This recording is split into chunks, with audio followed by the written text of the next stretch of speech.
Halo, balik lagi sama saya. Nah, kali ini kita masuk ke sebab selanjutnya, yaitu kita ngomongin tentang kita harus membedakan antara startup sama bisnis yang sudah berdiri atau yang sudah stabil. Itu secara berbeda perbedaannya.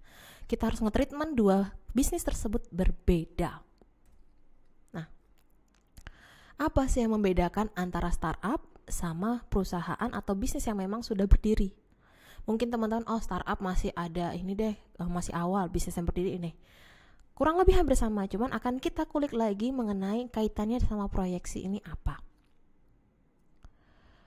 Startup sama perusahaan yang sudah berdiri, yang established ini, gak bisa disamakan, gak bisa ditreatment dengan sama. Ingat, itu dua hal yang berbeda. Yang satu masih mau berdiri, yang satu sudah berdiri, sudah stabil, sudah tahu nih konsepnya seperti apa. Nah, kita ngomongin dari perusahaan yang sudah berdiri, yang sudah stabil lah kasarannya. Di sini ada dua hal yang harus kalian pahami, bahwa kalau kita melakukan proyeksi dengan perusahaan yang memang sudah berdiri, sudah stabil, pasti akan ada data. Data yang kita butuhkan itu sangat gampang dicari.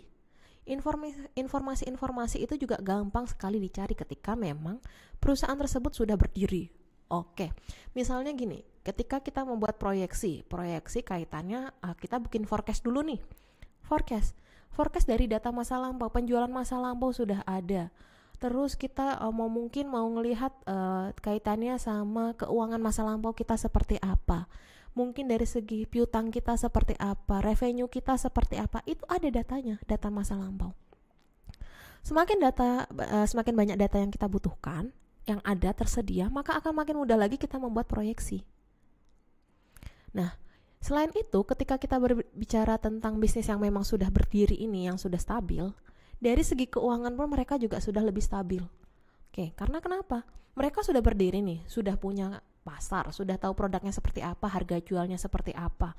Otomatis dari segi keuangan mereka lebih stabil dibandingkan dengan yang lain. Nah, di sini kita ngomongin startup, bedanya apa? Startup ini adalah satu hal yang sangat tricky, sangat sulit. Yang pertama, kita nggak punya data yang banyak ketika startup.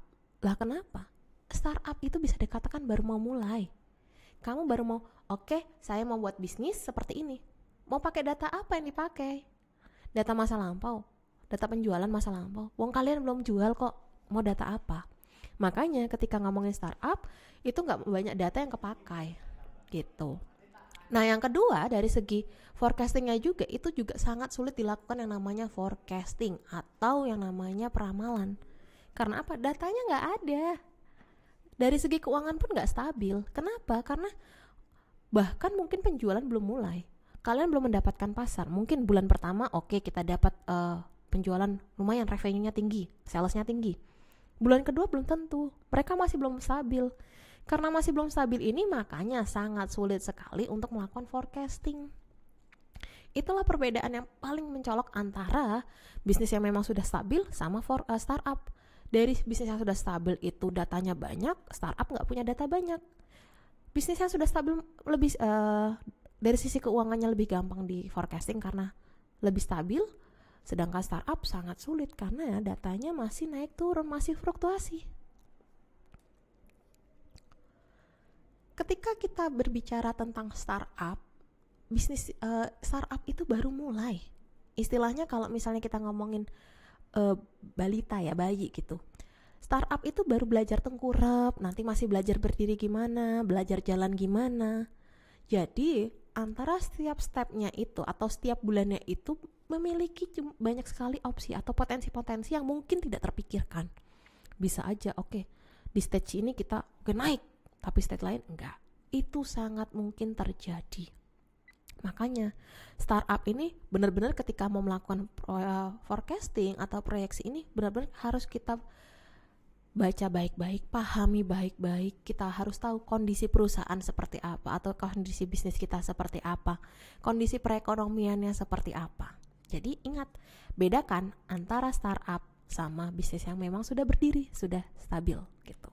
Oke, sampai di sini dulu untuk sebab kali ini. Kita akan lanjut ke sebab selanjutnya. Terima kasih.